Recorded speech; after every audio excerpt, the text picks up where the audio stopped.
Част трета. За да не правя видеята твърде големи и после с телефона се мъча как да ги качвам.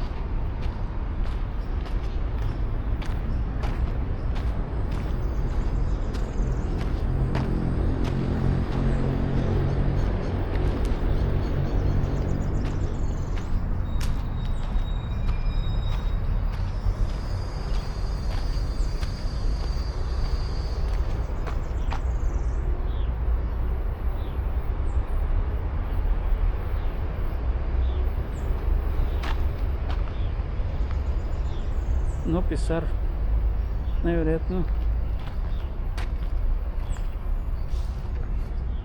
си има предвид това мънинко цветенце да не се появи някой олигофрен и да го скъса.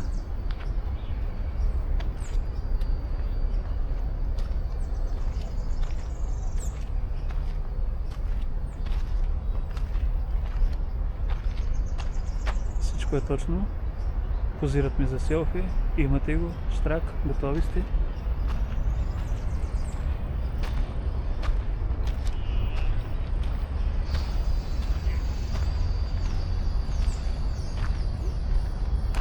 Колко свежичко.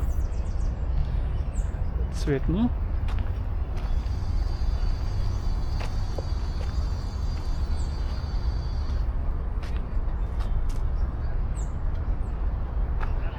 Това е от другата страна,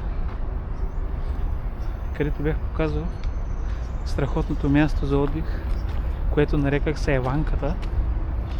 Явно успях да вляза от другата му страна. Е пълно с всякакви растителни видове.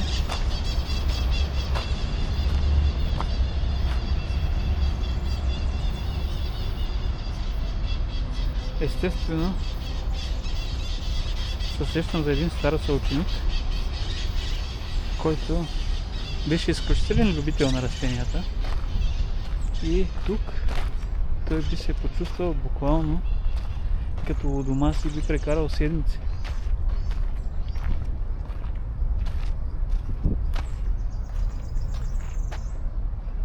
Коги каката е недоспала и леко се е изкривила, но с малко билки и рецепта от Неделя Щонова, малко билки от Петър Мермерски и тази кака ще бъде готова отново да бачка в някоя колумбийска фабрика за цигари.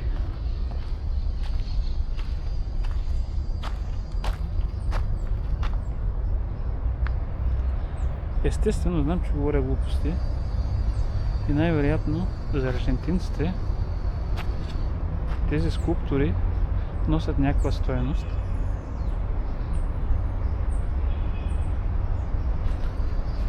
В нашия случай с каката и ягънцето всички знаем, че е посветена на Гергьовден.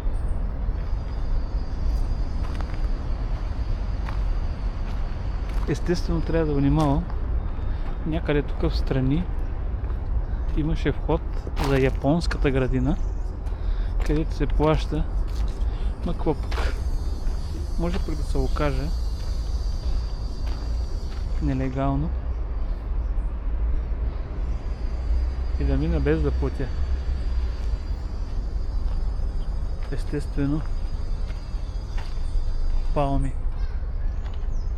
Като гледам как са цъфнали, това са си бананови палми, май. Представяш ли си да раждат и да идват хора да берат и да клёцкат и да продават?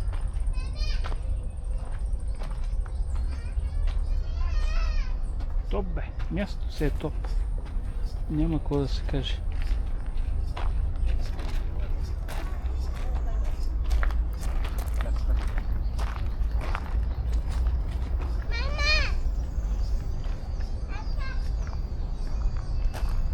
Продължаваме по алеите. Аз съм убеден, че едва ли ще мога да разгледам абсолютно цялата градина, защото има алеички, които са толкова много, че ако тръгна да прегазя цялата, може би трябва да изкарам цял следобед само в тая градина.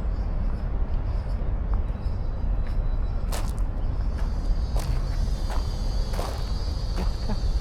Виждаме оранжерия, която е с кактуси. Дали се отваря? По-скоро не е. Ако зумна малко.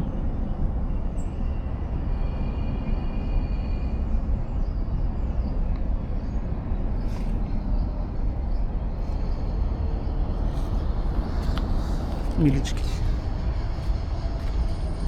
Аз знам, че обичат топличко, ама на 30 градуса да се запечатам в този ламаринник, тук най-вероятно е вътре поне 60 човек.